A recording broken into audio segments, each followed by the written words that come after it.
Welcome to our land use meeting for October. I'm going to go ahead and jump right into our agenda. We'll start with roll call. I am present. How about Cassie?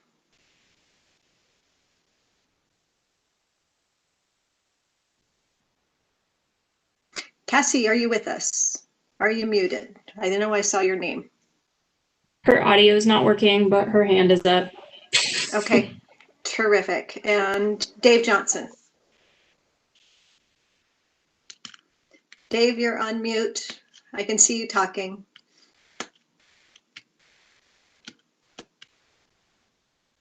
Here, I'm here. Thank you, Dave. And with that, do I have any motion for the minutes? Dave, you're on mute again.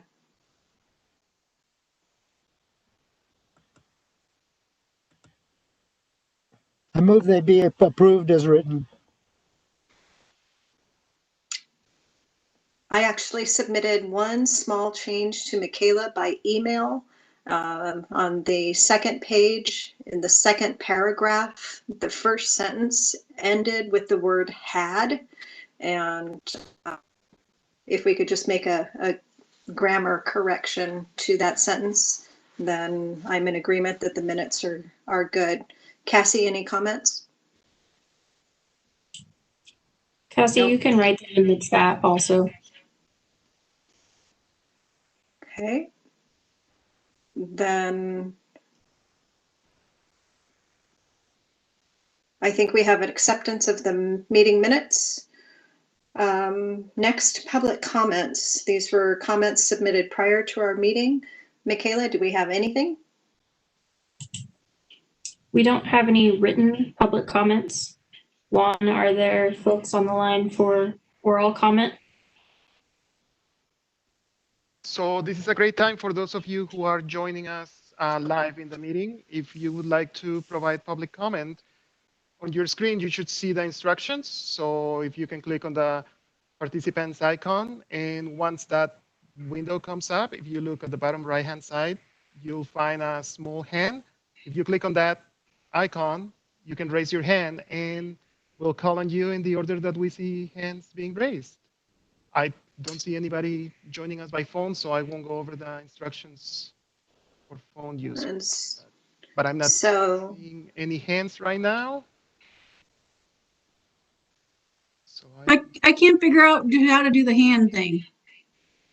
If you click on participants, Lisa, on the right-hand side.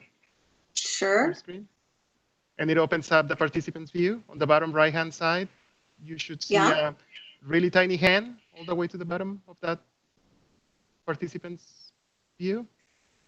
And I believe it was Karna. Karna, did you want to provide public comment?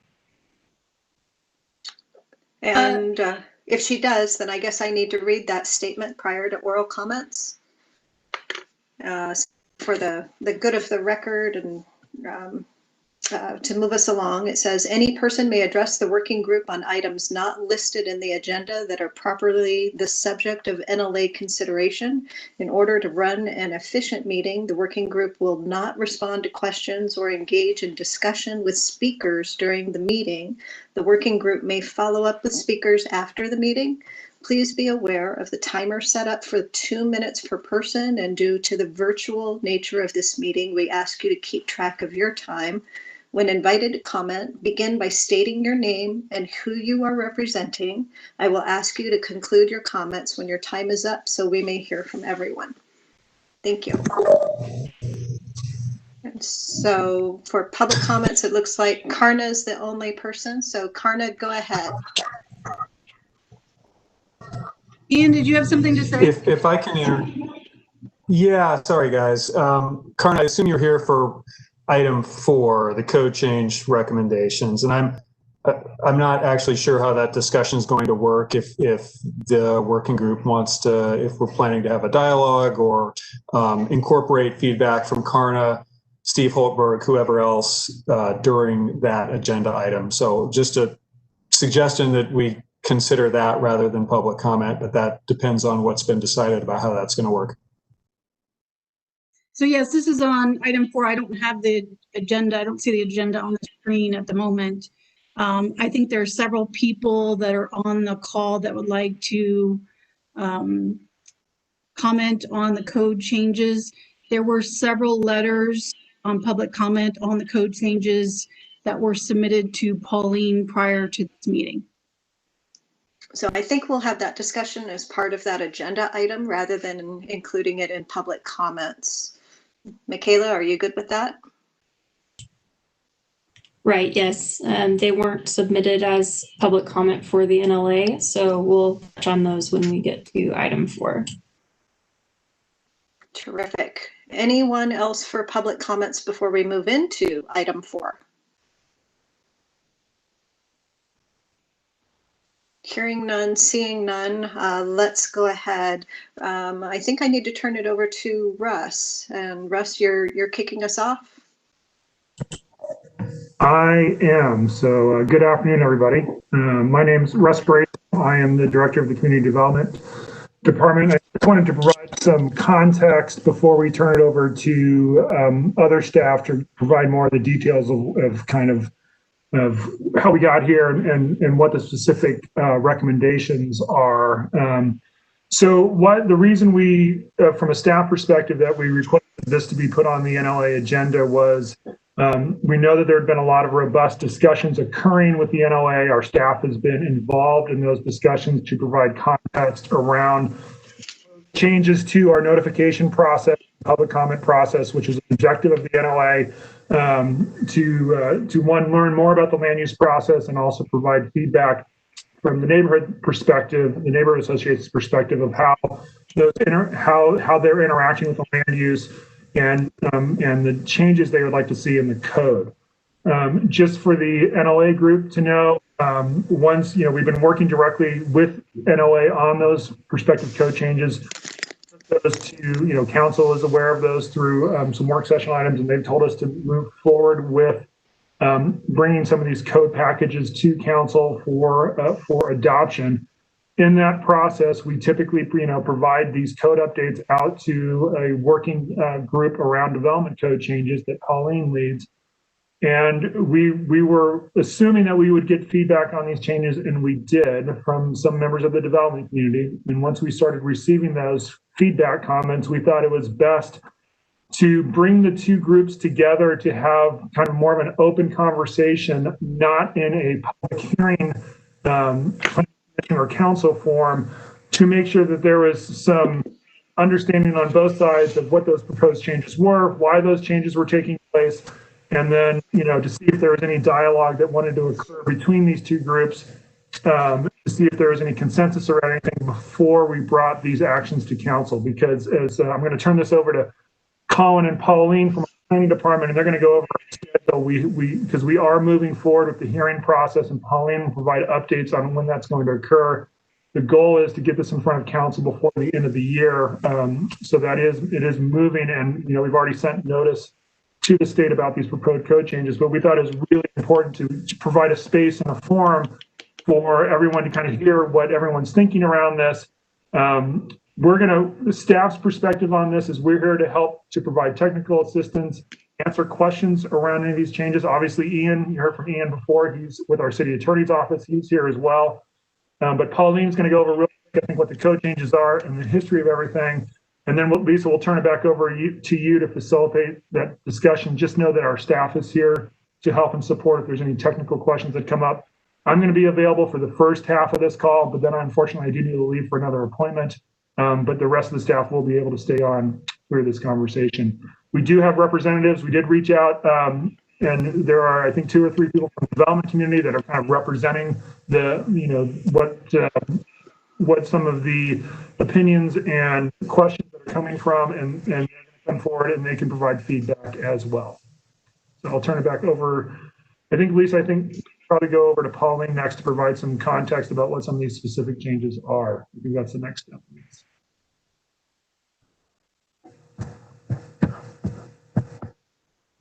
Pauline, are you on? I am just trying to figure out how to find it. Hello, everybody.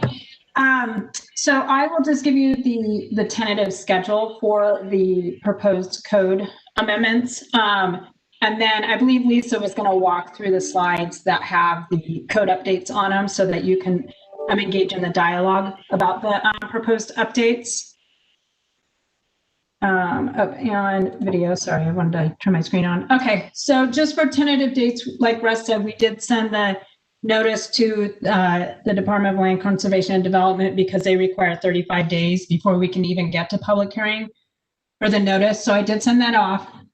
And then we have a schedule for October 26th would be a work session with the Planning Commission. And we've invited the members of the Neighborhood Leadership Alliance, BDAB, and the Affordable Housing Advisory Committee. So it'll be similar to our other work sessions with Planning Commission. We'll just have 2 members from each of the other committees, and I'll go over the proposed code updates during the work session. And then we are tentatively scheduled to go to our first hearing with the Planning Commission on November 9th.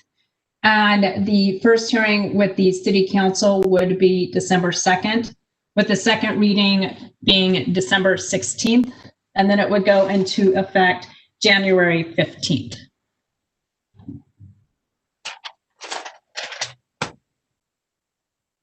And again, I think Lisa was going to go over the actual code amendment. So I can answer questions about the timeline, but we should probably just jump into the draft amendments.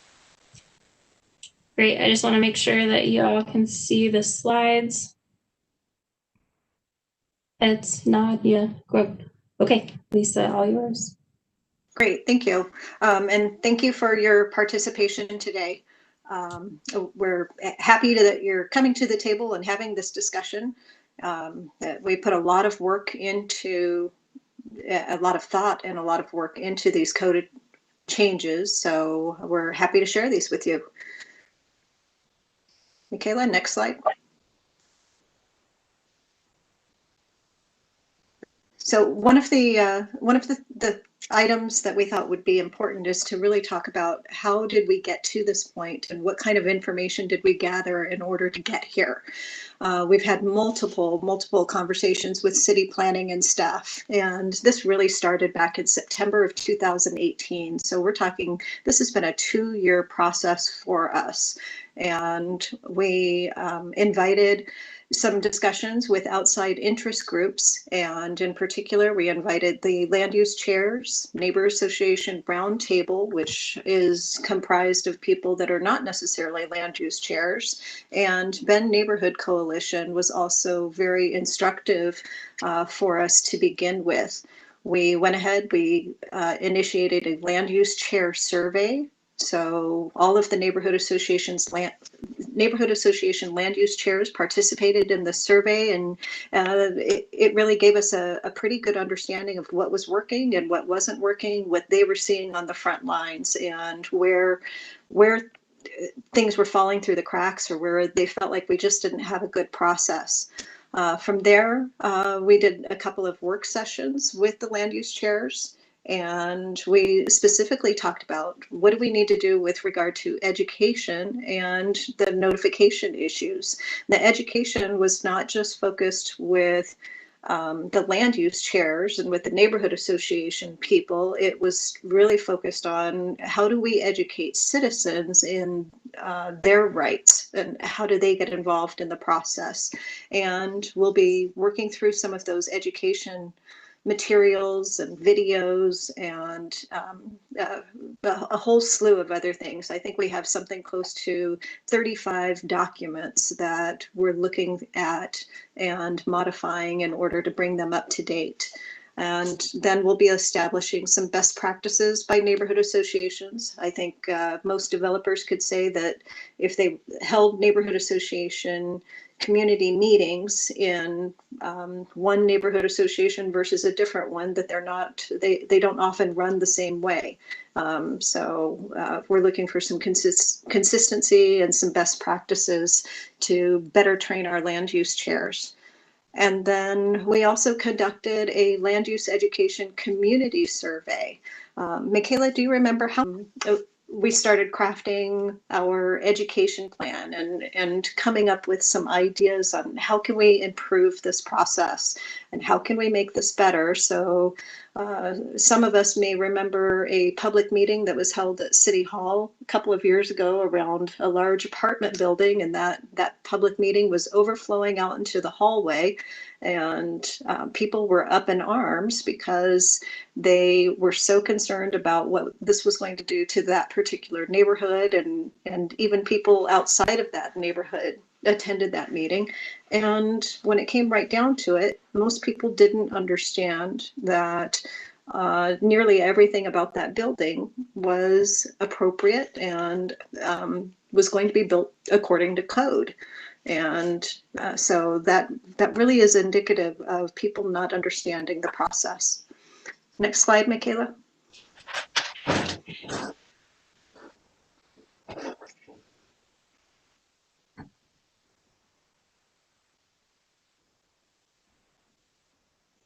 There it goes.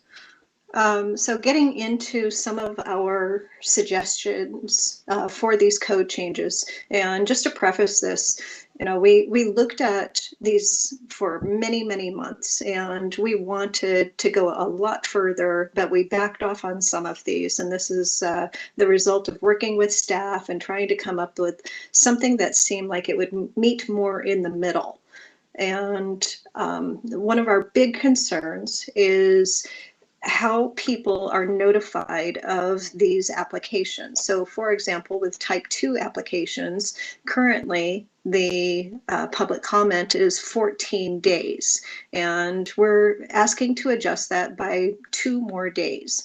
What the neighborhood associations are finding is that in some instances, the notice had been mailed to the neighborhood association address, and somebody may not check that address. Maybe it's a UPS box, like Century West does a PO box at the UPS store.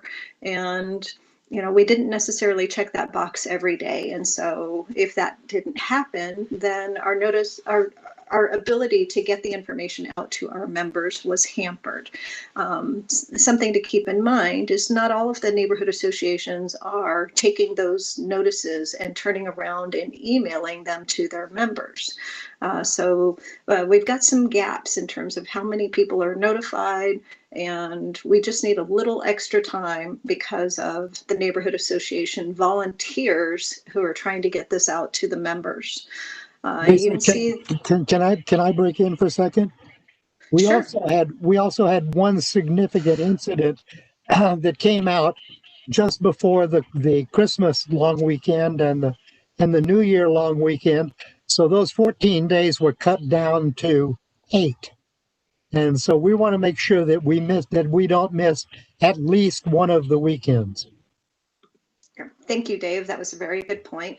And I just hadn't quite gotten there yet. I'm getting a note from Juan that says that we should remind people that we're going to ask for questions at the end of this presentation. And it's not a very long presentation, so we'll get there very, very quickly. Let's go ahead and move to the next slide, Michaela. So another change that we've recommended, so on type 3 applications, we are looking at changing the distance of the notification from 250 feet to 500 feet.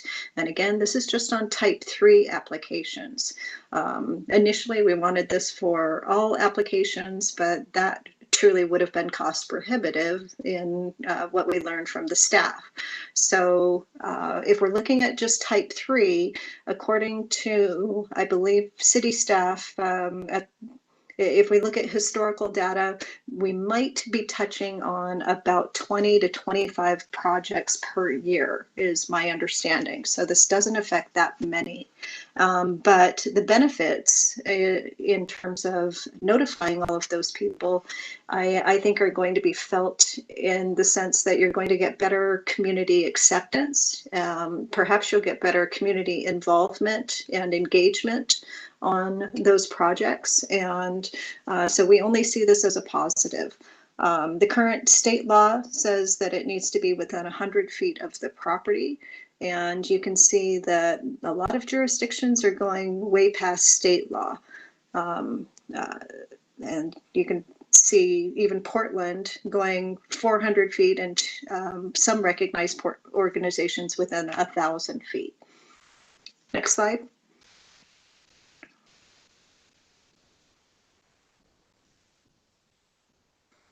With regard to the posted notices, this is something that people in our neighborhoods are really struggling with. You know, you go past a development or you go past a sign, and the signs are very difficult to read. Sometimes they are tucked behind a dozen trees. We've had instances where maybe the sign was posted, but then we got a windstorm the next day, and so the sign is blown away because of the quality of the sign. And we just had a lot of complaints around this. I can't tell you how many pictures I've received from neighbors, and even driving around and looking at proposed developments. We can't see the signs. So what we have suggested is that the type 2 or 3 applications should be posted on the property for at least 10 continuous days prior to any date set for comments. And it needs to be visible from the public right-of-way. It's not visible from the public right-of-way when it's in the middle of the property. And most developers, I think, already conform to this. I don't know that this is really going to be that burdensome. All we're saying is let's make it visible to people from the public right-of-way.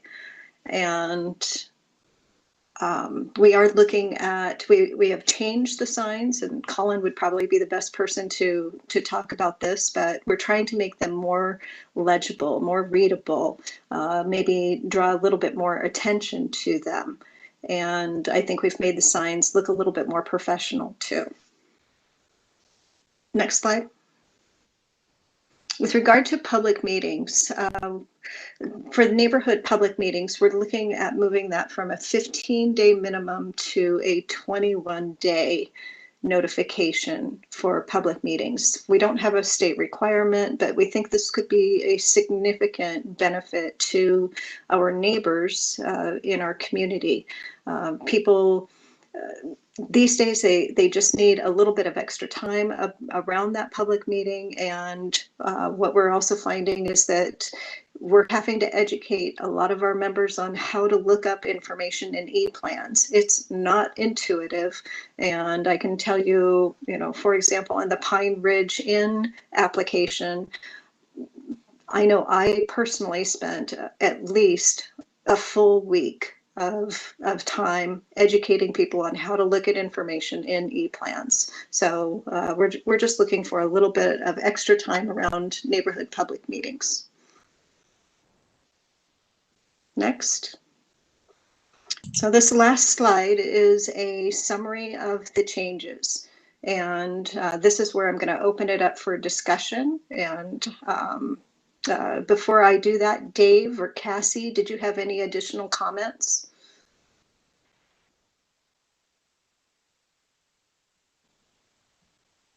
Okay. The only comment that I had was moving it out to the 500 feet. The announcement and the signage for the new high school. The only thing within 250 feet were a few houses on Broster House. It was not sent to anybody within the old farm district, for example. Thank you. Lisa, at this point, I think what would be best is if we have Pauline reference the written comments that she's received on the project so far, and then we can open it up for a live discussion. Great, thank you.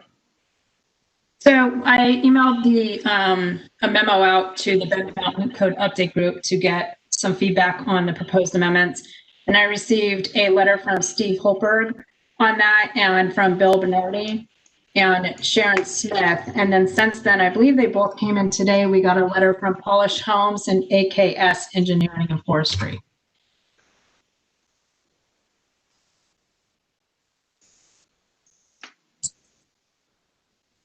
Okay. Anything else, Pauline? Nope, those are the only letters that are uploaded to ePlans. The file for ePlans is 20-0777. Great. And just to kind of sum this up, we believe that these recommended changes will greatly improve the public acceptance of developer projects. So we're looking as we know that we need to be a partner in this process. We're taking on a significant amount of work and spending a lot of energy educating people around these projects. For every large scale project, my phone rings off the hook. I get a ton of emails. I'm sure all of the other land use chairs can say the same thing. And we're just looking to make that process better and help improve the public acceptance of these projects. So I'd love to open it up for questions. We do have 3 guests with us today, and so I would like to give you all an opportunity to introduce yourself and who you're representing. Let's start with Joey. You're the first person I see on my screen. Great. Thanks. So my name is Joey Shear. I'm a land use planner with APS Engineering and Forestry here in Bend. And we consult on land use planning for clients in the public sector and private sector, basically all across the state of Oregon. And these comments that I submitted in writing are representing kind of my personal experience and my opinion, not any individual clients that we work with. And I won't just kind of restate the written comment, but we'll take a couple minutes just to maybe touch on a few key elements. And really, I guess one of my concerns, and I think it's been pointed out in some of the comments that I have seen posted, just really making sure that we're thinking about what the problem is and making sure that we're trying to create a solution that really directly addresses that problem. One of the concerns that I have is that these proposed amendments are generally going to apply to quasi-judicial land use decisions, and a significant portion of those are going to be for needed housing applications.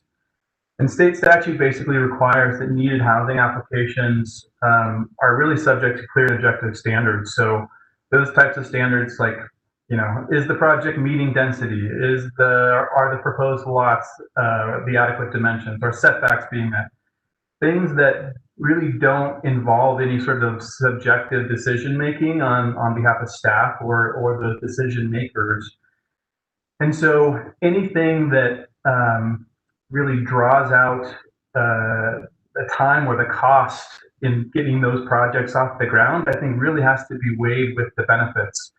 And having gone through several of these projects in the city of Bend, various sizes and scales, what I've often seen is, very concerned neighbors who I think are rightfully concerned about what's happening in their neighborhoods, showing up and listing off a bunch of concerns about neighborhood character or livability, these very subjective terms that might mean very different things to different people, and really are not allowed to be kind of the decision criteria that this decision makers would look at in deciding to approve or deny an application. So I think sometimes really soliciting extensive public comment for certain types of projects really gives the public maybe an unfair perception of kind of what their participation or their role or their influence might be. And so if in reality, neighbors may not have a lot of impact on one of these needed housing applications, what is the value in really soliciting that comment, especially if it's delaying a project or increasing the cost to the developer, the applicant, in kind of providing that application. So I don't know that I have a whole lot more to say. I guess one example, trying to think about some kind of creative solutions that the Neighborhood Leadership Alliance and maybe the city could consider as maybe being an alternative kind of solution to kind of what I think is still a little bit of an undefined problem. One example is that, back in April, we held a neighborhood meeting on the Easton Master Plan, which was just approved by City Council. And because of social distancing requirements and the inability to meet in person, we hosted this meeting via telephone and Zoom webinar, kind of like what we're doing right now. And I think, the 500-foot notification generated 146 properties that we sent notice to. And we actually had 63 people participate at the neighborhood meeting. And that is like by far the best response rate that I've experienced, not just in Bend, but I think any project I can think of across the state that I've worked on. And so I think thinking about some of these other kinds of tools, technologies, platforms that provide flexibility, that don't slow down projects, that don't necessarily require increased costs for the applicant, are maybe some tools that could actually achieve the results that the city and the Neighborhood Leadership Alliance would be looking for. That might work better than kind of the proposed text amendments. And so I would just urge caution, and the amendments as I see them are going to delay projects, are going to make projects more costly. And so I would just urge caution in moving forward with them as they're written.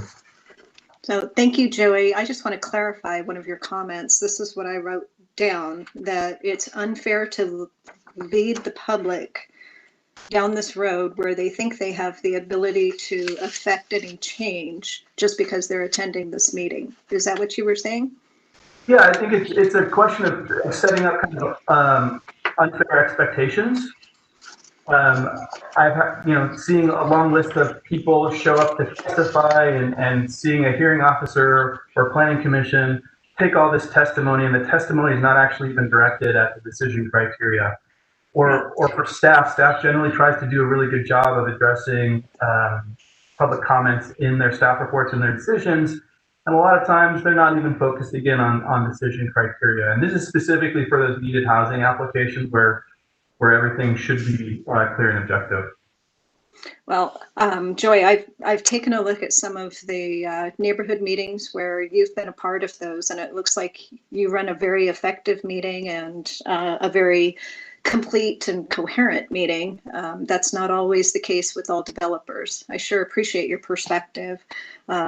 We are very interested in weighing the costs versus the benefits. We think that having educated neighbors is a significant benefit, and a part of that education is around letting them know when they can have some effect on whatever development is being proposed, and conversely things that they can't affect change. And I think you've got the land use chairs and the Neighborhood Leadership Alliance that are very invested in making sure that those citizens are educated and become better partners overall. So, just continuing the education of the public facilitates better, effective neighborhood meetings.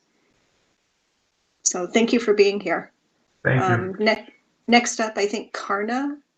And Karna, we're glad that you're here. We had invited you to participate in our meetings quite some time ago, and I don't think you were able to attend. So glad you're here today.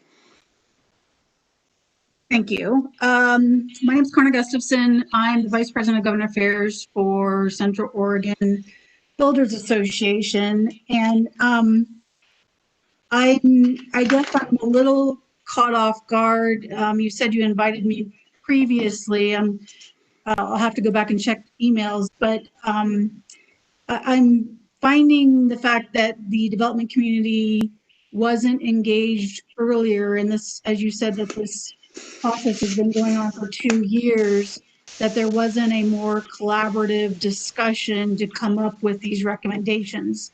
I believe that they're somewhat in the abstract without knowing from the development community how much additional costs this could be involved in this. and not actually having input during the whole development of these requirements. And I don't have figures or numbers. There are, I believe, Polish Homes and Hayden Homes are also on the call as well. And I don't think we've had enough time to come up with how much this would actually cost to development. While I understand education of the public is extremely important, just for the reasons Joey mentioned, in that we often find the public uneducated in the process and find them getting riled up over something that they have no ability to change. As Joey mentioned, that of the clear and objective standards, once those are met, the development must go through as long as everything has been met. And if we get the public riled up more that they think they can change something, they take time out of their day to show up to a hearing for which they have no say, is a problem. I'd rather see more of an education campaign on what the public can and cannot comment on than trying to extend deadlines and notice without providing the adequate education ahead of time. If what you're saying is true, that we need to educate the public more, there's a much better way of doing that than just extending deadlines on each individual project. I'd like to see the NLA take on some public notice campaign, public service announcements, those types of things, which I think would better educate the public on what they can and cannot comment on. I also think the ability to email these notices instead of mail them would be extremely helpful in addressing Dave's comment on where you have holidays involved or you have people that don't pick up their mail at a mailbox.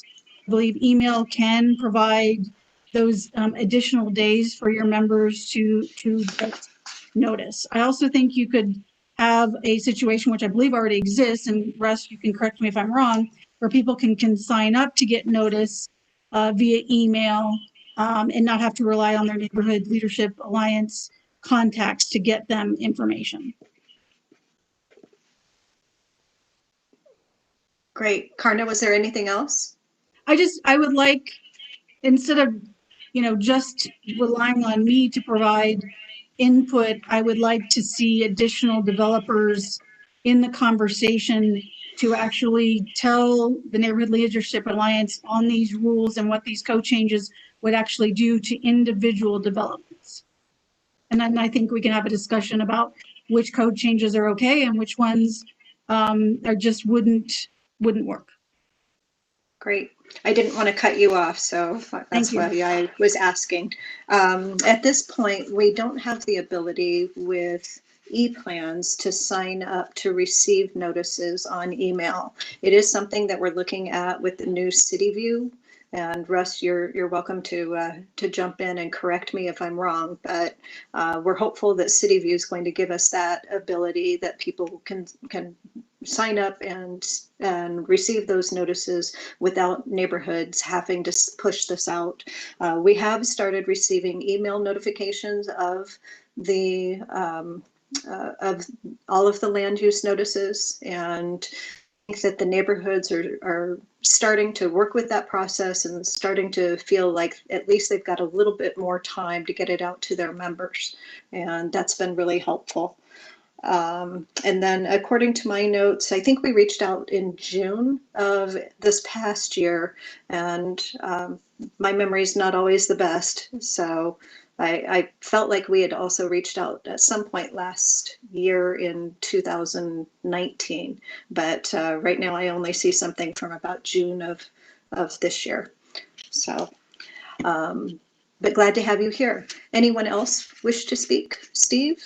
I think it was. Yeah, thanks for this. Is Steve Holtberg. I'm an attorney working primarily in Bend, but I do work all over the state, so I'm pretty familiar with the public involvement process in many other jurisdictions. And I don't want to take up a lot of time and repeat both what Joey and Karna said, but I do echo many of their concerns. It was good to hear where some of these issues came from, because seeing the code changes just by themselves, I think my first comment was, what problem are we trying to solve here? And I fully acknowledge that there may be some sense that people aren't getting enough notice, not getting enough time to get notice. But a lot of this seems to me is education and timing and work that the neighborhood associations and the NLA probably should undertake rather than extending the development process. We were just talking about email notifications and things like that. I mean, there has to be the technology available where an application comes in and the NLA gets notified. I mean, I just have to think that we've got that ability. And getting the word out early through email to NLA members or associations and then individual members, I think is key to this. And the reason I think, timing is important, it's sort of that death by 1,000 cuts, 2 days here, 2 days there, a week here. Doesn't seem like much, but I think you have to look at the entire development process from the time where someone devises a project, puts an application together and gets that neighborhood meeting going until the shovel goes in the ground. That is a very, very long process. And it's not just the land use review period. So adding, in particular, adding 7 days to the public notice, I don't see what benefit that provides at all, because the meeting is going to be held on a certain date at a certain time. And if people can make it, they can make it. I don't think that 7 days is going to get you anything other than a delay on the applicant's part, which I just don't think is warranted in this situation. The same with the type 2 public comment, adding 2 additional days to that process. It's not, as I think it was Dave who indicated, it's not just really 2 days, but then you've got 2 weekends. So it's really 2, 4, maybe 6 extra days or 3 extra days. It's not just 2. And again, I think through technology and notification we can probably do a much better job of notifying the public and educating the public on this. The 500-foot notice, I'm not going to say anything more than was already said in my comments. The land use sign legibility, I heard, Lisa, I heard you say it was visible from 5 feet from the right of way. I don't know what the current standard is, what this current proposal is, but legibility from the roadway should not be a standard, because we're going to be getting into significant issues about, well, was it legible? I couldn't read it, and therefore was it valid? The other issue is having it have to be up there for a certain period of time. Applicants have no control whether some person, for whatever reason, decides to rip down a land use sign. And that, I think you can have something where the applicant has to put it up and then takes it down after a certain period of time, but you cannot require someone to go out there and monitor it and make sure that it's legible at all times. I just don't see that as a feasible educational opportunity, and it's just going to lead to more problems. And lastly, I'm going to echo a little bit on what both Joey and Karna said with regards to education. Having been to, hundreds and hundreds of land use hearings over my career, so much of what I see is frustration on behalf of opponents or disinterested parties because they feel like they're not being heard, when in fact the issues that they're raising are issues that just can't be addressed in this context of a land use hearing. There's an example of a woman who I've heard testify a couple of times in Bend recently on land use hearings. Her heart is definitely in the right spot. She cares about her community. She cares about the environment, but she's raising issues that just have no relevance to the matter at hand. And that's just something that I see all the time. And I think those types of issues are not going to be resolved by extending notice periods and deadlines and things like that. Those are educational things that I think the neighborhood association and the NLA have to take on themselves, because Lisa, I heard you say, I think, that the part of the goal here is to have the community more accepting of developer proposals. Well, nothing I see here is going to lead to that. What I see it leading to is perhaps the opposite, of people giving more time to say something and then their comments not being responded to because they're just not relevant to the approval criteria. And it's just a fundamental mismatch between expectations and reality. And I don't think that educational role, whether it's through time or some other fashion, should be put on the backs of applicants. I think that is a city and neighborhood association education requirement, not really one that should be done by the applicants. And with that, I'm going to have to sign off. I'm happy to answer any questions, but I've got to get on another call very shortly here. Okay, Steve, before you go, Michaela, I just asked if you would put up our resource list. Are you able to show that spreadsheet? Yeah, I can pull it up. So as we definitely agree with you, Steve, we're not looking at these code changes as the thing that's going to make everything perfect in our world with regard to getting residents on board with developer projects. And we recognize fully that a significant amount of education needs to happen, and we want to find, like the lady that you've mentioned, that she is very well intentioned, but she doesn't really know how to participate in the process. So we've gone through all of the materials. That was part of our work with the land use chairs. And we've talked about, we've got some great things that are out there. There's some great things that are on the city website. We've got, Land Use 101. We have other videos that we want to talk about. Michaela, how many different items, how many different pieces of collateral are there? Something like 40? Yeah, so just as just kind of to help you feel a little bit more confident that we're taking education very seriously, we're going to be touching each one of these items and making sure that they're up to date, making sure that they're still relevant, and then figuring out, how do we present these? Where are they going to live, and how do we push this out to the residents? Karna also mentioned that she thinks that the Neighborhood Leadership Alliance ought to be in charge of education, and I'm so glad that you guys are on board with that. That was what we presented to the city council, and they're on board, and this became one of the goals.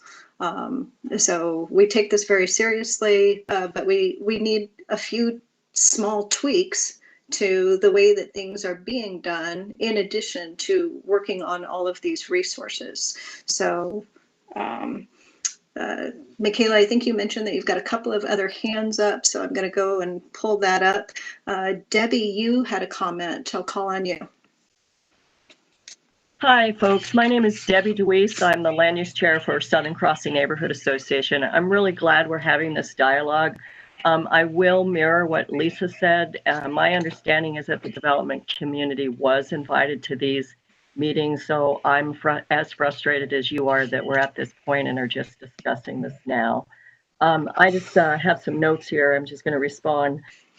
Joey, I want to mirror what Lisa said first. Everybody brought up education, and I completely agree with that. And I just want to emphasize what Lisa's saying is that the NLA Land Use Working Group is working on doing a lot of education. We all agree that's important. And actually, I would encourage the development community, if you're serious about this, to get involved in helping with this education. The more we dialogue with each other, the better, I believe. I want to address what Joey was saying about the cost benefit to doing this. I would say that the cost benefit is the reduction of lawsuits. I think that the more that people understand the process and get involved earlier, I can tell you as a land use chair that if people only have a short amount of time to learn about these things as you've probably seen yourselves, they immediately get to an angry phase. And the more time we can talk with them and help them understand, the more likely we are going to be able to prevent people from wanting to create lawsuits. And I think lawsuits are very, very expensive. I also, I'm just looking at some notes here. To the point that I believe Karna made, I'm not sure, it might have been Steve. Lisa mentioned earlier that the original idea was to extend the notification period from 14 days to even longer. And the reason it was changed to 16 days is because, yes, planning is starting to email notifications out to land use chairs. So, and I just want to emphasize that it is just 2 days. It's not like 4 or 6 or 8 or whatever it was that Steve was saying. But mostly, I want to say that I'm glad we're all on the page that education needs to happen, and I would welcome the development community to work with the NLA working group to make sure that that education is effective. Thank you. Thank you, Debbie. We've got 2 more people with their hands up, Chris Davis and Jerry Jones. Jerry, I think you were first, and I just want to let everyone know I am mindful of the time, and I'm looking at our agenda, and we're running way past, and we want to get into this this interactive map workshop. So I'm going to be cutting the comments off in about 5 minutes. So Jerry, go ahead. Great. Well, first of all, thank you for allowing me to speak here, and sorry my video is not working, or else I would have had there so you can see my face in my office here. But and I'll keep it brief because I would reiterate almost exactly what Joey, Karna, and Steve had to say, and they didn't leave much meat on the bone for me here. But I think from our side, from Polish Homes' side, as one of the larger developers, builders within the city of Bend, is we haven't seen an issue in this. So a lot of our questions were like, what is this about? Why is this coming up now? And how can we help? So since we weren't a part of this before, we are certainly raising our hand high, waving a flag that says to your challenge, Debbie, we do want to be involved. We will be with you at your next education meeting. We will help you through any organization stuff because we want to be a part of that, okay? And it sounds like there has been a ton of work that has been going on towards education, which is great because we value that engagement. We want to hear what everyone else has to say. We do take that. We change some of our stuff throughout the developments because of what is said, always looking at the clear and objective standards. But if there's been a lot of work that's been done, email notifications now, then maybe the next step isn't to create these development code changes. Maybe the next step is to take a pause. Let's see how all these initiatives and all this work, the great work that you guys have been doing over the last 2 years, gets implemented and used, and then to see if it's even needed for true development code changes. That I guess that's what I would want to challenge back to you guys, is to say, we've done great work, let's implement it, let's see how that now takes hold, and then see if this issue is taken with that, versus going to what I call like this extreme extent of development code changes and not knowing the cost impact, the time impact to the developer. I could go over a lot of those things that Joey and Steve had said. I don't want to do that for the sake of everyone's time. However, appreciate you guys allowing me to speak, and hand is raised. We are ready to help out whenever we can to progress the neighborhood, engagement process. Great. Thank you, Joey. Just as a point of clarification, the email notices are coming out to the Neighborhood Association land use chairs. And in some cases, they are able to forward them the very same day. I don't see that happen all the time. In terms of the neighborhood associations, I think the best, I want to say that to my knowledge, we might have at best case scenario, we might have 25 to 30% of the emails within our neighborhoods.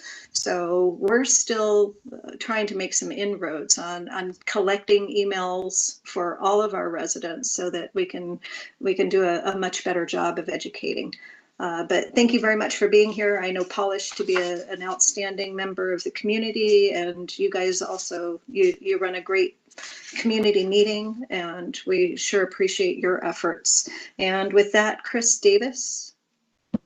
Yes, good afternoon, everyone. It's similar to Jeremy. I'm not sure how to get my camera on, so I apologize for that. But I'm the regional director for Hayden Homes here in Central Oregon, and in trying to find something to kind of build on to what Jeremy and Joey and Steve had talked about, I would definitely encourage everyone on this call to see if we can work within the timeframes that are already allowed within the code. Because similar to the concerns before, when we see an extension of 1 day, 2 days, 1 week, to us, that translates to project delays, which ultimately translates to increased cost. Not fully understanding what the problem is we're trying to address, similar to Jeremy, Hayden Homes is here to help. We would like to try to help educate, get more involved within the time frame we already have, and see if we can't find a way forward there. We've been here for, similar to Polish, over 30 years in the Central Oregon community. We value the public's involvement. We're highly involved in the community in many different ways.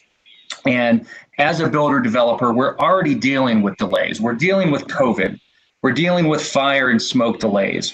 And then in Central Oregon, we also have the challenge of dealing with winter delays. So what may only appear to be 1 to 2 days extension with the land use process or the public notice period can translate and snowball from there. So I would just, again, encourage the group to see if we can't identify the problems and then work within the constructs of the time frame already given and try to find a solution before we implement or further encumber the land use process. Thank you. Can I break in, Lisa? It turns out that we had a specific problem with the December 25th, January 1st, and it appeared to a lot of people like the applicant was gaming the system. And so that's really are interested in. Being able to get the emails out now is a good start, but to cut the response time down to when city offices are open, it takes it down to 8 days. So that's why we're pretty adamant about that one. And by the way, these code changes that we've asked for are not knee-jerk reactions. We've been working on this for nearly 2 years. And if you can imagine how long it took us to get up onto the step where we understand all of the code and most of the nuances of the code, and trying to put together a out to our neighborhood associations has not been a trivial effort. And I'm sorry that we didn't get to you all earlier, but if we can get together with the developers, we would love to and go through all of the steps that we're taking, not just the code changes, which we are looking at as the low-hanging fruit that can make a significant difference. Thank you. Great. Thanks, Dave. And then Ian, I think your hand was up. It was. Thank you, Lisa. While we've been talking, I went back and looked at some things, and I think it's worth clarifying something to make sure that there aren't misconceptions about communication or process. So my recollection and understanding is that code and have participated initially in some NLA meetings when the group was being formed and getting off the ground. I don't know that was ever specifically invited to participate in either the working group process or input on these ideas that have led to some of these code change proposals. So somebody may see it differently, but I'm not sure that that was really an issue of kind of a missed connection or a missed opportunity. I think the important thing is that, I guess, these concepts and recommendations are coming from neighborhood perspectives. Now we're at the point, as I think, Lisa, you'll probably recall hearing me say several times, or that the development community might have some impacts of some of these changes once we get them boiled down to some concrete ideas. So that's been sort of on the table and in the mix as something that would need to happen for a long time. We're doing that now.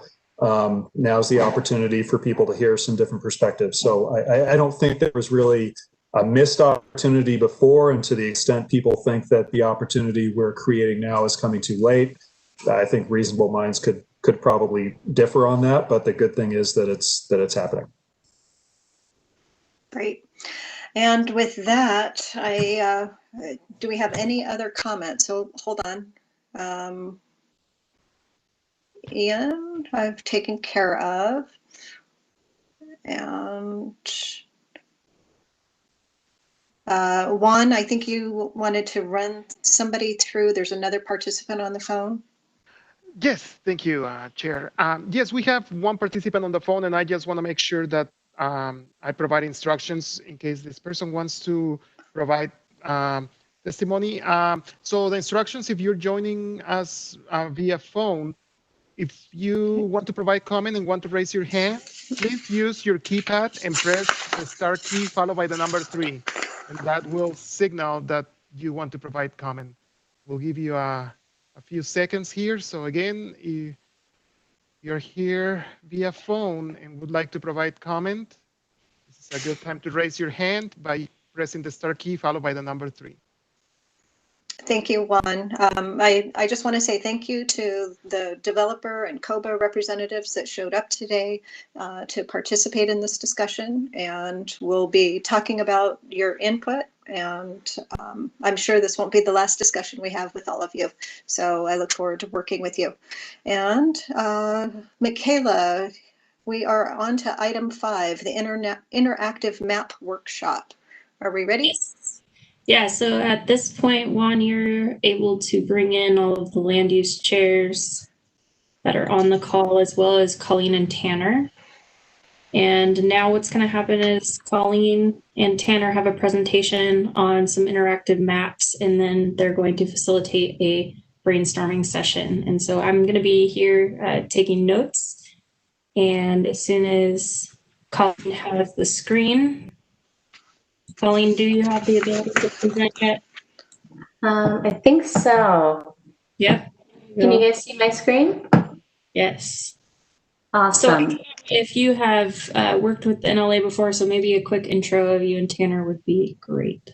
Yeah, absolutely. So my name is Colleen Miller. I work for the City of Bend's Office of Performance Management, along with Tanner Scrivens, and we maintain the city's GIS and interactive maps. So today, what we wanted to do is focus on really getting your feedback on how we can improve our interactive maps. So the plan today is real briefly to show you what we've heard through the Land Use Community Survey, touch on real briefly the available tools right now, and then most importantly, gather your feedback on how we can improve.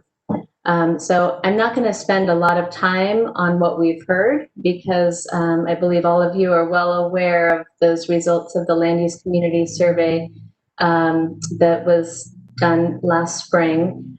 So what we heard of was a lot of requests for an interactive map that simply shows what's on a property and some relevant facts about it, including the zoning of that property.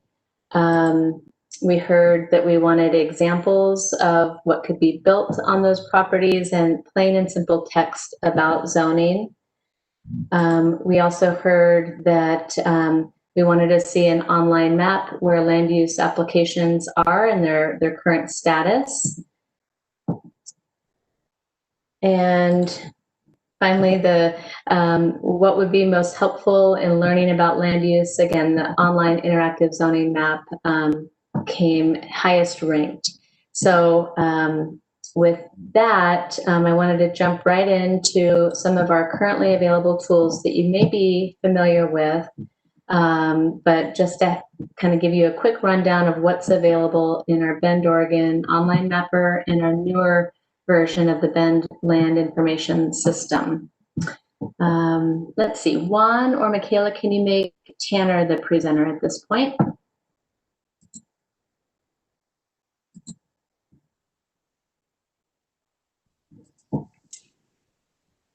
Done. All right, welcome. Let's see. Let me know if you guys can see my website screen open. Yeah, we see the City of Bend's website. Perfect.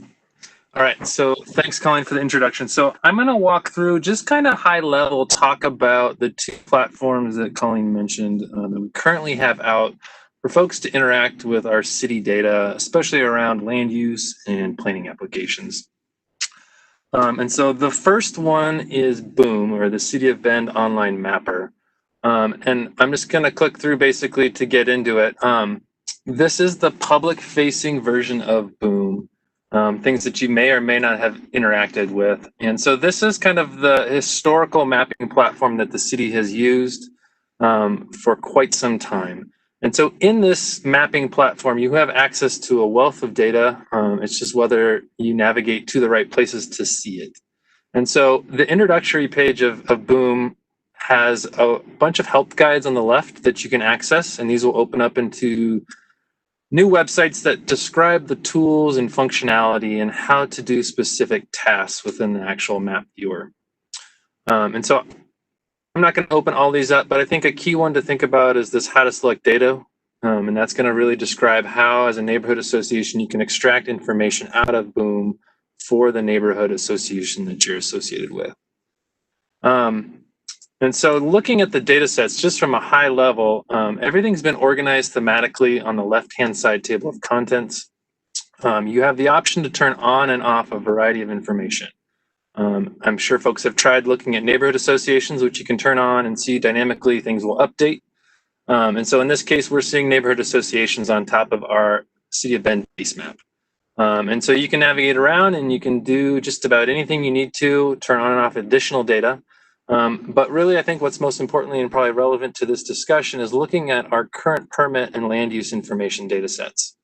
And so within this portal, you can look at active and completed building permits. They don't show up unless you zoom in. And so they're scale dependent. And so there's a lot of them. So you got to watch out when you zoom in or zoom out, they'll disappear. But this is the historical building permit layer that you can query and look at any building permit for any tax lot that we have a record for. Additionally, you can turn on planning application information. In this case, they're filtered by under review and completed. And so that's kind of the color coding. But again, you can look at all planning use applications for our historical records that are digital. You can query them, and I'll show you that in a moment, to activate and get to e-plans to see if there's any documentation relevant to them as well. Additionally, in this permits and land use data set, there's a wealth of resources around our special plan districts, zoning and comp plan data, special review areas, a wealth of things that might be of interest. And so you can turn them on and off. And so in this case, I'm going to turn on our comprehensive plan data and our special plan districts, and you can start to look around and see what kind of questions you want to answer by being in this map. You can stack different data sets from different themes. So in this case, I could turn on neighborhood associations and it gets a little bit colorful. And there's no way really to solve that issue at this point, but you can again look at data kind of stacked and tiered. So I'm not going to go into all the data sets in here, but you can look through and see a wealth of information that might be relevant. In terms of functionality that I want to just really quickly focus on, you can filter the data. So in this case, if a neighborhood association was interested in seeing land use permits for a given project year, we can do that. And so on the upper right-hand side of the screen, there is a toolbox that will open up when you click on this tool icon. And in there, there is a find data button. And there's instructions that are documented that show you how to do this. So basically you can filter data. And so in this case, we tell it what we want to do. We're going to filter the the planning applications, and we want to maybe do it by a field in here. There's a wealth of stuff that you can explore project year. And let's say we want everything from 2020, and we can hit filter. And that should filter our data down, if I am to zoom in, we would only see projects that were applied in the last calendar year. So that's one option you can do. And you can filter data based on a planning application type. Maybe you're interested in site plans, maybe you're interested in multifamily plans, land partitions, final plats, you name it, you can query that out. So you can build the most complex queries that you want, or the more simplest. And so the last piece to really kind of highlight in Boom is the ability to export a list of projects by neighborhood association. So if I was to turn on a neighborhood association, and I can use this I want to button, which allows us to do a couple things. We can select the neighborhood association. Maybe we care about Orchard, Neighborhood Association of Orchard District. If I click on that and I've got the land use planning applications turned on, I filter them by 2020. Basically, if I zoom in and I click on this nice little icon of a couple menu items, there's instructions again on how to do this online. You can select, I want to buffer, and basically I'm going to select a zero distance buffer, which is going to grab all the land use applications that I've filtered within the Orchard District and select them and give me a result. And so the default result is this weird side panel that you could scroll through if you wanted to. To me, the most important thing is to switch to a table view or export to a CSV. In that case, if you export to a CSV, you get this beautiful table that you can then look at and review. So that's kind of the key things I wanted to highlight in Boom. Colleen, is there anything else I'm missing that you think was relevant? Just the link to ePlans. When you download all those planning applications, they have that nice link to the ePlans public user over that left. Right. So to get to that information, you're going to use this I want to button. You're going to find data on the map and basically draw a box on it. And what that'll do is it'll grab everything within the box you drew. So the tax lot and the planning application, there could be multiples. And it gives you the links right here to access ePlans. So in that case, if I was to click through this, I could log in through the public portal to ePlans and get the documents related to that project. Additionally, you can see the status of projects and the application dates, and sometimes there's additional descriptions and information in here. On the tabular output, you can see that link as well. So it's a hyperlink. I'm sorry, for Tanner and Colleen, are you accepting questions in the middle of your presentation, or did you want us to hold them till the end? Is it specific to the Boom viewer? Because we want to show one other viewer, and then we want to open it up for some general feedback and comment. Okay. Okay, I'll hold till the end. Thanks. Okay, sounds good. Perfect. And I know that was very fast and a high level overview. And so we're just trying to get through this, but just showing the functionality and what you can get out of it, because that's going to fuel our discussion as we move forward. The next piece that I want to highlight is the Bend Land Information System, which is our newest mapping platform that just came out. And it's built on a different platform that we hope to start using more across the city in terms of our web maps that the public can access. So this can be found from the same Bend mapping website that I started from. If you come into the interactive map gallery, you essentially land on that website. And we are looking for the Bend Land Information System, which is this widget button. And when we open this up, and I'm not going to get into the full suite of what the Bend Land Information System is and the functionality at this time, but essentially it's a more real-time inventory of lands across the city with a focus on residential lands. And so you can play with the different mapping components in this application, but I want to focus primarily on this Land Information Data Explorer. So if you get in here and switch to this tab view, this is kind of a distilled version of what we were just looking at in Boom in this new platform. And it's built around, again, the Bend Land Information System.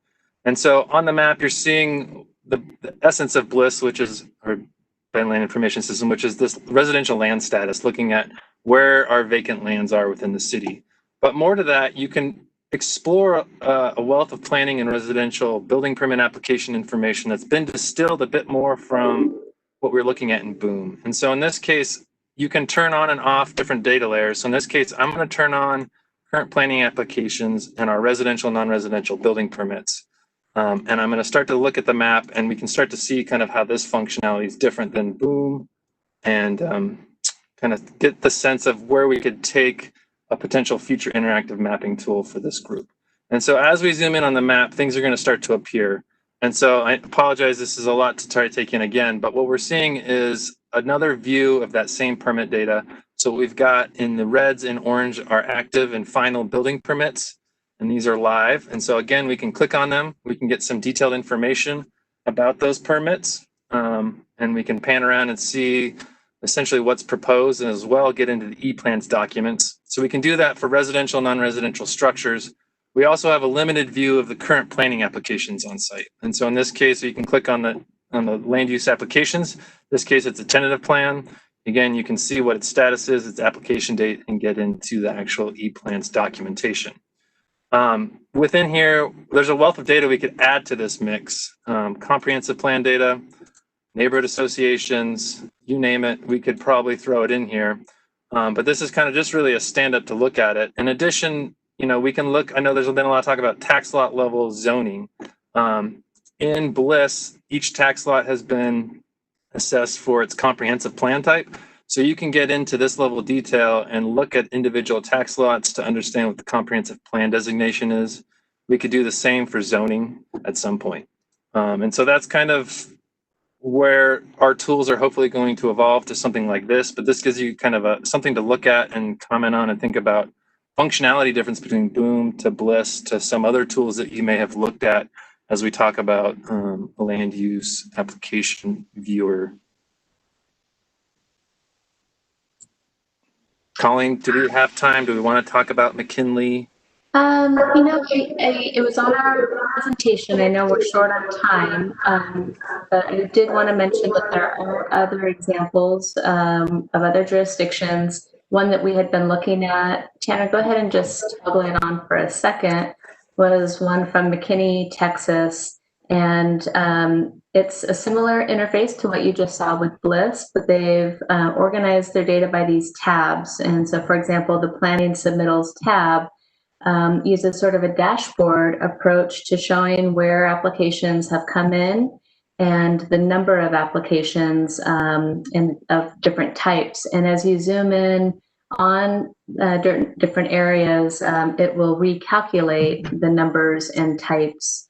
And similarly, you can click on each one and get information. So it's a similar platform as our Bliss site, but just a different way of looking at the data and organizing the information. As you guys know, we take in a lot of different types of building and planning applications, and knowing how to filter them best to show you what's most relevant is what we're trying to get at. This site does a pretty good job of trying to filter the data down for user experience. Tanner, is there any other thing you want to highlight on the McKinney site? No, I think, well, two small things is, yeah, something to think about with the Bliss view we were just looking at, we didn't have temporal kind of filters set. And in the case of McKinley, they have a nice way of breaking it down to planning submittals for the month versus for the year. All key things to think about as your neighborhood associations want to think about how to track these and what's the most useful in terms of a tool. And so just thinking about things like that as we talk further today, something to keep in mind. Great. Anything else, Colleen and Tanner? At this point, we really just want to open it up for questions, comments, and feedback. The questions we want to ask the group are what you like about our current tools, like what functionality are we providing that you want to continue seeing? What don't you like about them and how we can improve them? So that's really where we want to focus the discussion. And at this point, we're welcome to take questions. Okay, I appreciate that. I really like some of the things that I'm seeing on the McKinley site. And one of my very first questions, I personally find Boom to be incredibly challenging and incredibly frustrating. And I must be the anomaly. For the life of me, I cannot get it to the the data that I'm actually looking for. So one of my questions is, can we somehow simplify it so that we almost get like a suite of management reports? And when I say management reports, what I'm looking at is like for land use chairs and even for neighborhood chairs, it would be really nice if there was a drop-down menu with, I want to get a mailing list for my neighborhood, and be able to click on that button and not have to go through all of the filters and the boom system. Something like I'd like to see type 2, type 3 applications for a particular neighborhood. You know, again, one place where we could just use a drop-down menu and click on that button so that we could actually get a report would be incredibly useful to me. That said, I recognize a lot of work went into this, and it's a lot of work to maintain it.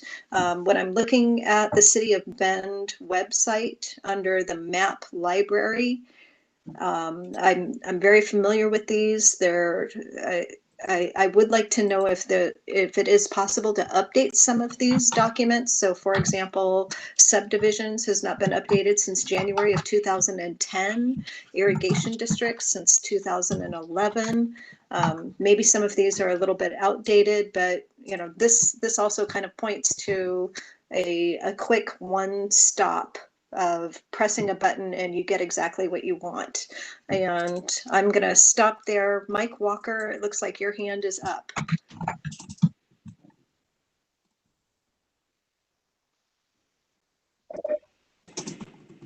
Hi, can you hear me? Yes. I put my hand up for the last guys, so I didn't realize it was still up. I have to agree with what Lisa just said. I'm actually kind of figured out how to get around a little bit on Boom, but it is something, unless you use it a lot, it's like you have to figure it out all over again. I was not aware of the second GIS platform. I'm not sure. I mean, there's some good there, but on the other hand, it's like you got to remember who the audience is. Most people are going to really struggle with this unless they have some very easy instructions on how to navigate. I tried to keep up with you. I couldn't. That's it. I have it on my desktop. I couldn't keep up. So thank you, Mike. Any other comments? I'm not sure if I see any other hands. Debbie DeWeese, your hand is up. Yeah, thank you, Lisa. First, thanks to both of you for showing us this. I have to mirror what everyone else is saying. Boom is very kludgy to use. I also was not familiar with Bliss, and I believe you just said that it's a fairly new tool, if I understood correctly. So it's very hard for me to answer your questions because I'd like to play around with that tool a little bit more. So I would ask that we get email addresses maybe so that we can give you some better feedback later. A question I also have is, how often are these tools updated? Because I know there was a development in my neighborhood association and I kept looking for it, and it was in an area of Boom that I did know how to use, and it took a really long time for that to show up. So I'd really like to know, or I guess one of the things I would like to see improved is that we have a quicker update, because obviously Bend is growing quickly. And I mirror kind of what Michael was saying. As a land use chair, I'm willing to be put on a learning curve and figure out how to use this, but my neighbors aren't, and they're constantly asking questions that these kind of tools could answer. And I guess the simple way to put this is my grandmother needs to be able to use this. Thank you. And next, Jeff Conrad, your hand is up. Yeah, thanks. I pretty much mirror what others have said, I suppose. I don't use this tool all that often. When I have sat down to use it, I feel like I have to try to figure it out each and every time. I would echo a comment that you made, Lisa, that I think, you know, incorporating in some fashion the question, I want to, and then identifying certain basic tools that we as land use people need, and what those areas are. And I think it would be a matter of the land use folks getting together in one of the working groups and saying, okay, we really need to do this and this and this and this, and keeping it simple in that regard. And then finally, I guess the third thing is, for everybody's benefit and for continuity for others that may take our place at some time in the future, is an education, some sort of education tool, whether it's a simple video to follow or something of that nature. So that's it for me. Thank you, Jeff. And I'm just going to double check. I don't see any other hands up. Is there anyone else that wants to comment?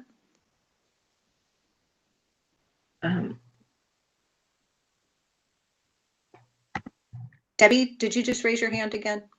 I did. So I just want to thank you two again. I think we're all obviously at the beginning stages of this, and I sort of feel your pain on this, and that we need to tell you exactly what we want. And I think we need to decide that as land use people. And I feel like I need to go back to my neighbors to find out what they want. But I think that the overriding opinion is that, I don't know, you guys are techie, I'm techie too, and I can remember when I had to create a website using raw HTML. We don't have to do that anymore. There's lots of tools out there so that people can create web pages without really understanding what's going on in the background. And I think that's what the ultimate goal is figure out what people want to see. And then I'm afraid there's just going to have to be some work to make it really easy for them. And I did like what I saw with the McKinley site, but we obviously need to do some work to get back to you so you can work on this. And thank you so much for showing us this. And I'm really looking forward to digging around in Bliss, but I would like to know, is that a new tool? Yeah, so this is Colleen. I'll answer a couple of questions. So the Bend Land Information System is a new tool. It was released in late June of this last summer, and it's built on our newest technology from Esri, the software provider that we use, and it offers a lot of functionality for us to build much more easy to use mapping applications, from your simple map of road closures, for example, that we publish on our website that's embedded into our site and available through mobile viewers, to this more complex version of the Bend Land Information System that offers very deep abilities to toggle on and off data and filter data. So we really do have an ability to make some easier to use tools using this technology. So Bliss is new. Feel free to explore it and just get a sense for what it can do. The McKinney, Texas example uses the same technology. They've just incorporated some more dashboard functionality and some different filtering tools. So we will be experimenting with different ways to incorporate some of those easy to use tools into our own as we rebuild some of these applications. There was a question about how often our data is updated. We do try to link to data as of yesterday. Sometimes it's not as of today, but at least as of yesterday. So you will see in Boom or here in Bliss, the building permits and the land use applications were as of yesterday. So those are somewhat real-time data. However, layers such as the status of lands and whether they're vacant or developed, we're trying to work on a more quarterly update basis with those data layers. So in that case, you'll see on the legend, it says it was last updated in March. That was our first quarter release, and we are currently working on an update to that. But other things like building permits and land use applications are updated daily. And finally, the comment about the map library. I know we have some really outdated maps there. We've really made a move to more of these online tools over the last decade, and which is why some of those maps have not been updated. And we are really not preparing maps for poster printing anymore. We find that as soon as we get them printed, the data is out of date. So our map library used to be maintained, and those PDF maps in a static format just aren't updated like they once were as we move to these more interactive tools.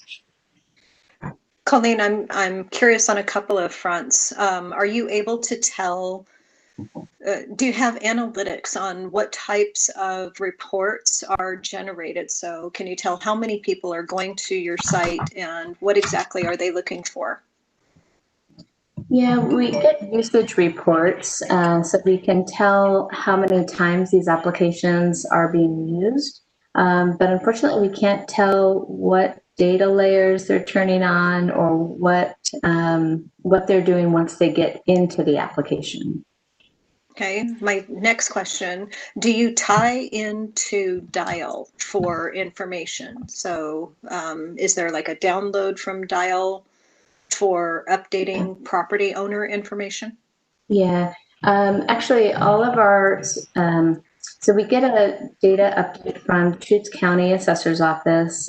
We bring their data in-house weekly so that we can link things back to our GIS system. And we've used their data really to help inform our systems here. So if you were to use Boom or Bliss to look up property ownership information, that's coming from Deschutes County Assessor and the information that is available in Dial. We also provide some links directly to Dial from Boom. If you were over in Boom and you did the, just click any tax lot in Boom, you're going to get a link right in the pop-up to Dial. So we've tried to incorporate some of their tabular information into our GIS, but also provide links out to their site. Great, thank you very much. Anyone else with questions? Mike, your hand is still up. Did you have another question?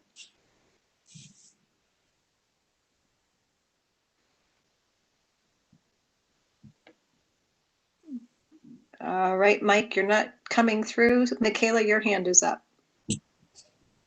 Hey, Lisa. Oh, go ahead. I was in the attendees. I was in the lobby, I guess. I raised my hand on the last discussion. When it got moved to the panelist group, my hand is permanently up now. That's the way I read it. I can't lower it. I always have something to say. What the heck? I know. I get it. I'm sorry. So I just wanted to remind everybody a little bit about process. And I think what's important here is to recognize the work we've done to get to this point. So part of what has been done already is that surveying of our community. We put that out in the spring and we asked, what do you want to see? What resources do you want to see? And in those survey reports, we received a lot of feedback, not just about wanting an interactive map, but wanting an interactive map with certain features. And so I think looking at that data and incorporating it, and Colleen and Tanner, feel free to jump in about process. But the way that things typically work is we get together, we talk about what we don't like about the current process or maps or tools that we have. We identify what we really want.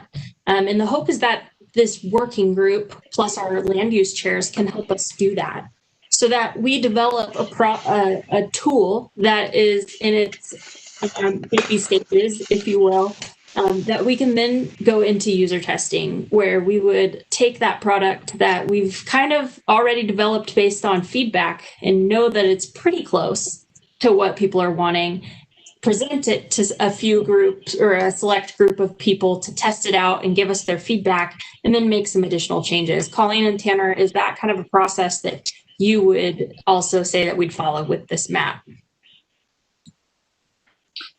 Yeah, thanks, Michaela.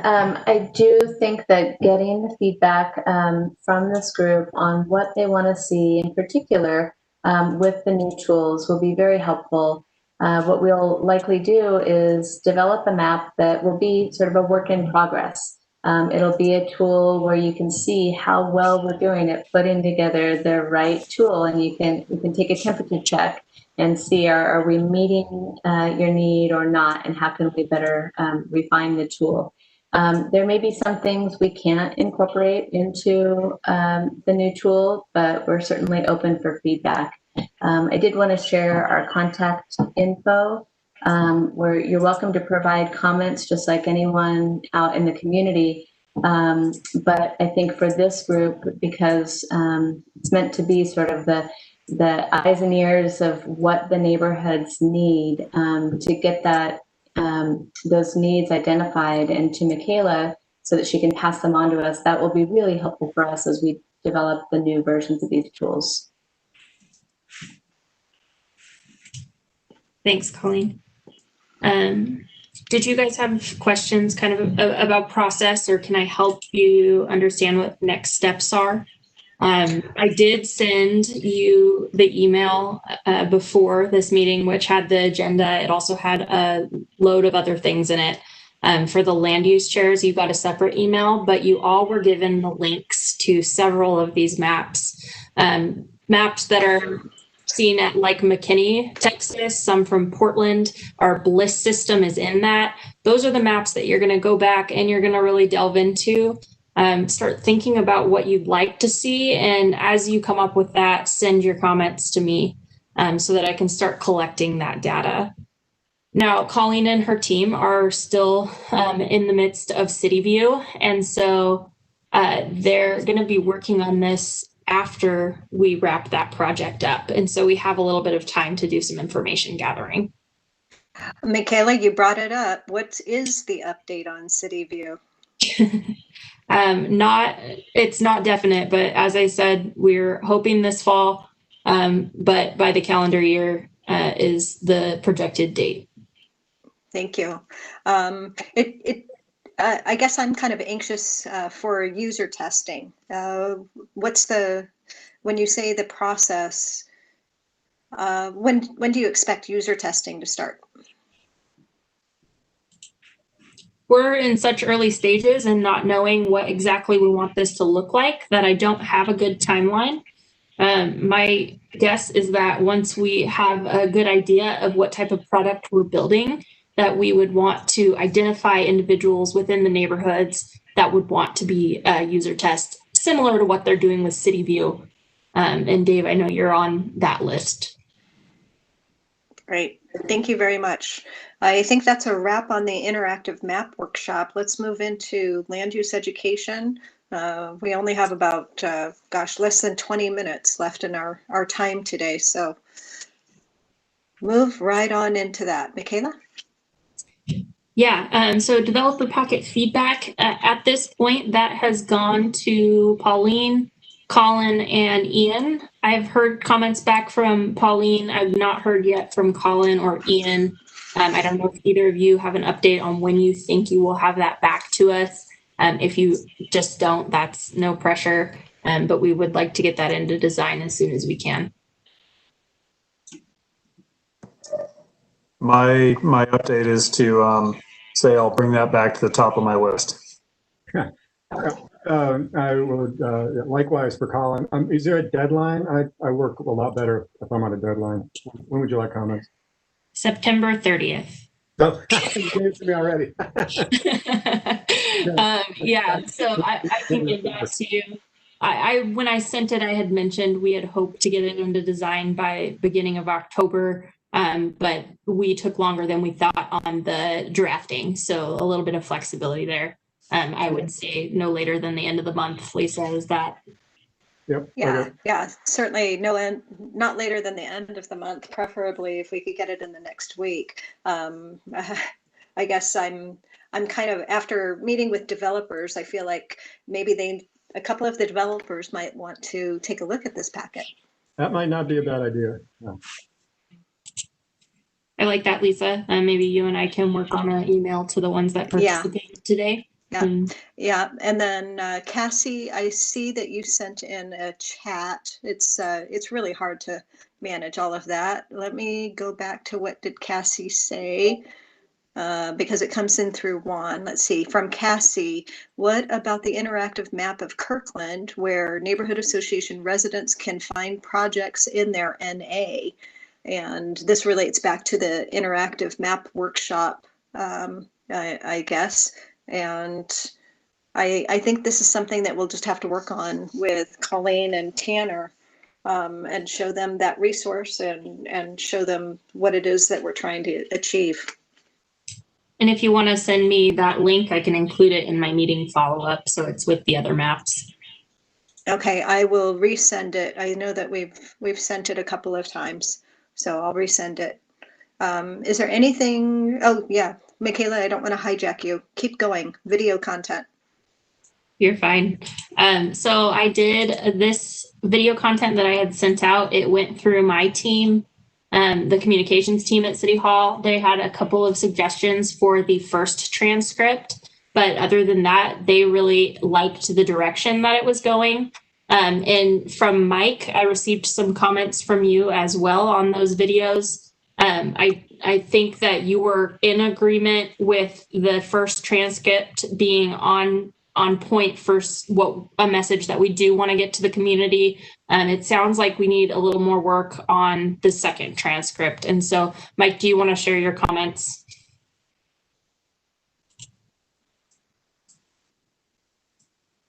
The microphone. Oh, there we go.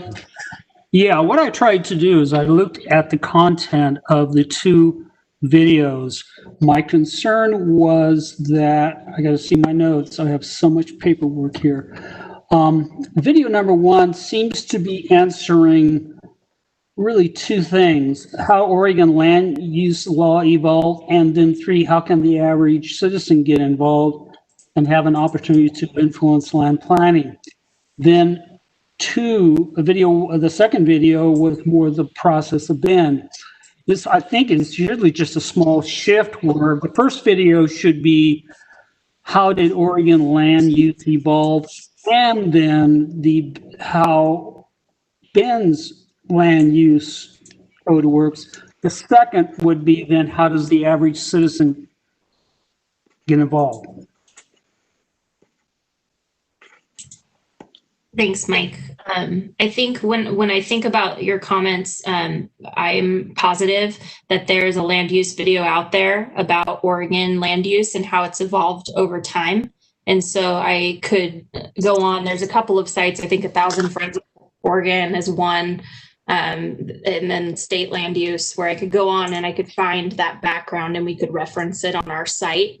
We're really trying to keep it to 2 videos. And so if we can find a way, and I know chronologically, it might make sense to do more about the background of Bend land use and then public input. But we have heard that public input is the part where people are most unsure of what their ability to participate is.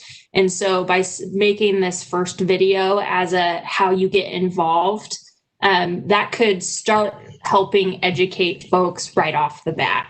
So that's kind of my thought. Lisa, and anybody else, I'd love to know what your thoughts were on the script. I thought the script was actually very well done.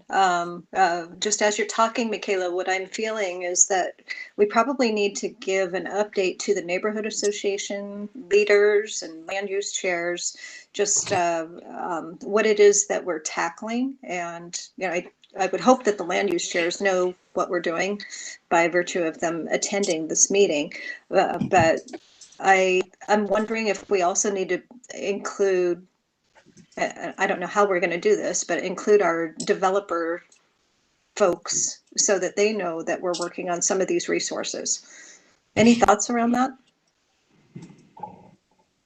Yeah, I think that with the education video, this is stuff that we're not talking about opinions here at all. It's very much like this is what the Oregon land use planning process is. This is where you can get involved. And so if we do bring materials to the development community at any point, it would really be because we're, I don't know how to phrase it, but we would be going against what's standard. So I would say that we're fine with not bringing these things to them just because they're educational in nature. I guess I was looking at more of a public service announcement type thing where we were saying, hey, you know, we are serious about education and this is one of our accomplishments. So yeah, when it's wrapped up, like we should absolutely be pushing it out. It'll be great with a launch of our new website and when we start directing people to this land use education corner, to say, hey, look what we're doing. There's more to come. Okay. I don't have any notifications that other people have questions. Is there anything else you want to talk about on videos? I don't see anything. So I guess what I would like to know is, can we stick with the Land Use 101 script? Mike, I will go back and look at your comments about the bend process and see how I can make a second transcript that maybe fits better, but I'll get this updated and sent to our graphic designer to start making a first draft of the video. Great, thanks, Michaela. And with that, our last agenda item, number 7, upcoming Planning Commission work sessions, and we're right on schedule. We have about 10 minutes. So October 26th, we have a Planning Commission meeting, work session. Michaela, it sounds like Pauline gave us the update that all of the advisory committees had been invited to participate in this work session, which is what we're trying to do with all of the work sessions now. Is that right? Making sure that all of the advisory committees are participating. Yes. Okay. And so October 26th, we will be focusing on NLA code change recommendations. And I know that Dave and I will definitely be at that meeting. Michaela, was there anything else that you wanted to say about this particular meeting? About the NLA code change recommendations? Mm-hmm. Okay. I think what needs to happen with this group is that you need to digest what was seen today. If you have thoughts about how maybe we could come to a compromise, if we need to stop the recommendations and involve the developers more in a conversation before going to council for approval. Those are all things that we need to talk to the greater NLA group about next week so that we can get a sign off and that we can direct city staff on what the NLA would like to do moving forward. Is that right, Colin and Pauline? Yeah, that sounds accurate to me. Colin, I'm sorry, I didn't realize that you were still here. Do you have anything to add in terms of the comments from the developers where they said that their concern was that this was going to add time to their process and potentially delay their projects? Any thoughts there?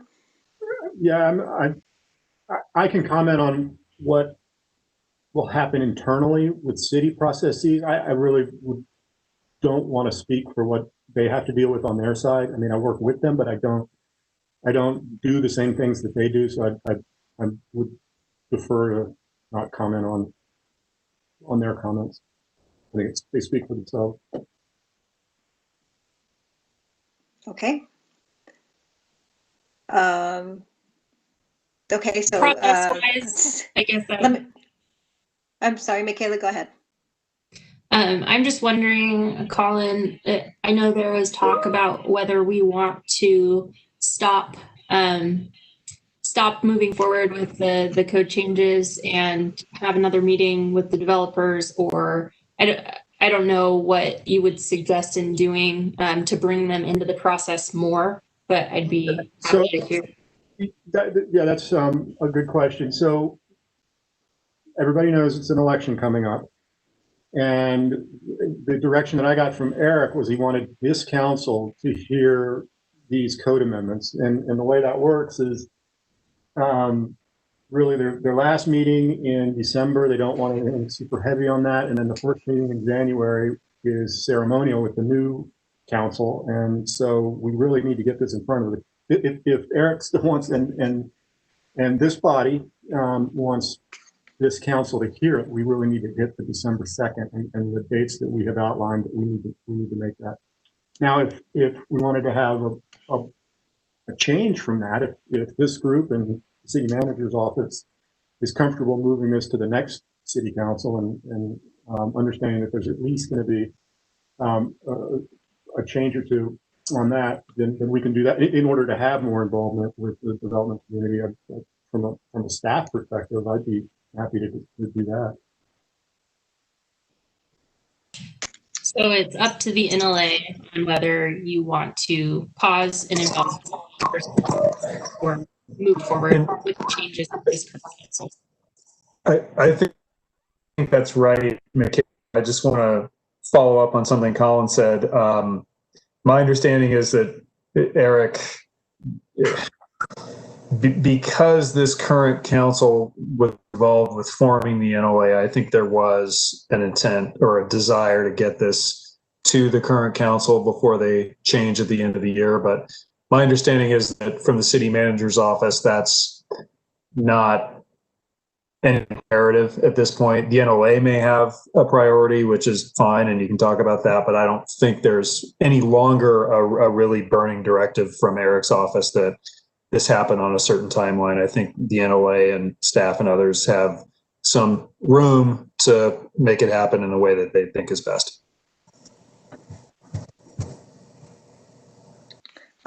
Dave, any comments?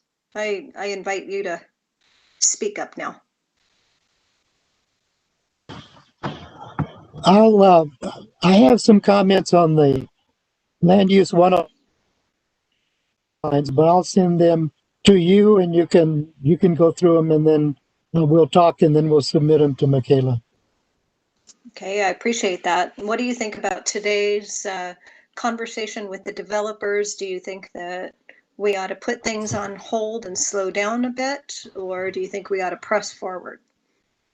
You know, it would not bother me if we had a joint meeting with them. The land use working group have a joint meeting with representatives of the builders community, plus somebody from COBA, and just go over what we've done, because I'm really concerned that they think that we're acting too fast, and I don't think they realize how much effort we have put into, first of all, trying to understand the impact, trying to understand the law, and then understand the impact on the neighbors that we keep hearing from, and what it is that they're dissatisfied with. I think it's important for the builders to hear that from us and see what we've done about it so far. I don't think they will feel that we are as disconnected as they think we are right now. Great. Thank you, Dave. Cassie, is your microphone not working? Michaela, is that what you said? Yeah, Cassie doesn't have a mic. Okay.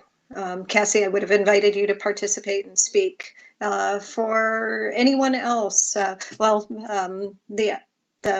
other item on upcoming Planning Commission working sessions, November 9th, there's a discussion around Juniper Ridge amendments. Michaela, was there anything else that you wanted to speak to about that? Just for both of these, we need 1 to 2 representatives from the NLA to sit in on those meetings and to educate themselves on the issues that are going to be talked about. It will be a learning session, as work sessions are, but whatever you can do beforehand, like we did with the micro units, is encouraged. Okay, great. Let's see. Oh, I've got a bunch of hands up now. Juan, gosh, I just can't see these go up fast enough. Let's see. I'm going to call on Hans. We haven't heard from him. Hans? So just briefly, I want to sort of reiterate what Dave said. I do agree that it makes sense to sit down with the developers, everyone that participated. I do believe that there is much that we can show the thought that went into this, why it's in the developer's best interest to heed these things. And I think we all agree to the essential need for land use education. I am a little concerned about putting this off because we've studied it diligently, and I do believe that there were opportunities for developers to be involved.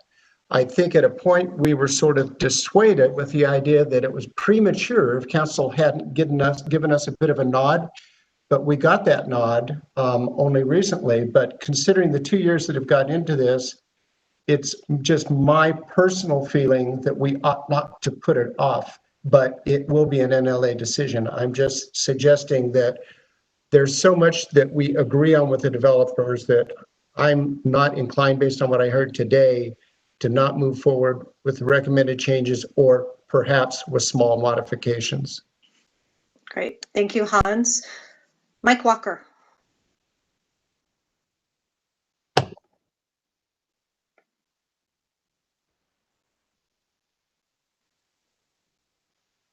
Mike, if you're speaking, we can't hear you. Are we good? Okay. Okay. I listened to everybody's comments on that. At the same time, I had their letters on my desktop. I scanned through the letters. We can respond very simply to show how every one of their concerns can be dealt with, or really to show the magnitude. I honestly feel, having been a developer for many years, we can show them how this really won't cause delays, won't cause additional expense. And that's really the bottom line. If it did, I would be raising my hand saying, yeah, we got a problem. But I just got the feeling there were too many general comments. Nobody said, well, it's going to cost us $6. They really haven't looked at it closely yet. So I was going to suggest I can outline something in the next couple of days to show you how to respond to everybody's written comments and verbal comments, to show you just how simple it should be. Plus, I also believe you have a great story to tell them about the education effort. I think they're going to be shocked to see just what's being worked on and what this ultimate thing, because we understand we have to raise the bar on the citizen side, on the land use chair side. That project is probably 50 times more complex and more effort's going to go into it than these few code changes. Okay? Great. Thank you, Mike. Debbie, your hand was up. So I echo a lot of what both these gentlemen have said. I think Hans made a good point. Whenever you're trying to help people understand, we need to pitch it as in terms of why is this in the developer's best interest. I think Hans is absolutely right. From what I know, council has asked for this, and from what I could see at the working meeting when Colin presented, council was open to this. I also think that what Michael was saying, and we should tell him to go for it, those are really good things. Finally, I was frustrated too by the general response. I do believe that if you are going to engage in dialogue with the developers, we have to have more than this is going to cost us money. I have to go back to the names because I'm just learning these parties, but Karna from COBA, she, let them give us some data. We've given them a lot of information, but I would really like, if you're really going to engage with them, I'd really like a serious dialogue where they give an example of how this actually will cost the money that they're saying that it's going to cost, because I think people have really discussed this in the NLA working group, and I think Colin has done a good job, and Pauline around this too. And I always prefer to work from facts, not from just general opinions. Thank you, Debbie. I share your opinions. I'm still scratching my head with the first presenter basically saying that it's unfair to continue to engage in dialogue with residents because it gives them the perception that they have the ability to affect change. And I don't think that he meant it in quite such a negative way, but it was hard not to take it like that. So. And with that, Michaela, when is our next meeting? So Second Thursday, right? Yeah, we will resume our regular schedule. So that would be November 12th. At what 3 time? to 5 p.m. And we haven't talked agenda. Do we know that we have any particular homework by then? We'll be So looking. Mike has sent a pretty good layout to start the land use chair handbook conversation. And so we can put that on the agenda. And then I think we also need to continue our conversation about the interactive map, giving you guys about a month to go back, look at these maps, and send me your comments on what you're really hoping to see out of this product. Okay, that's terrific. And some of you weren't on the call when we first started. I think Juan mentioned that we'll be moving to the Zoom platform here for NLA type meetings, hopefully in the next week or so. So don't be looking for WebEx for that next meeting. Look for a Zoom link. And Michaela, you'll put that in the agenda again? I like Debbie's dance. Yeah, Juan, I just want to clarify. I thought we had said that October was too soon. Yeah, November. November. So we'll still have the October meeting in WebEx, and then we'll do a gradual transition so that we don't shock you with. Right. Right. Yeah. So next week will be WebEx, and then we'll offer some training over the next month for anybody who wants to use Zoom and doesn't know how. Right. But for our land use meeting, we should expect to be on Zoom in November. Great. Pauline, I just noticed that your hand was raised.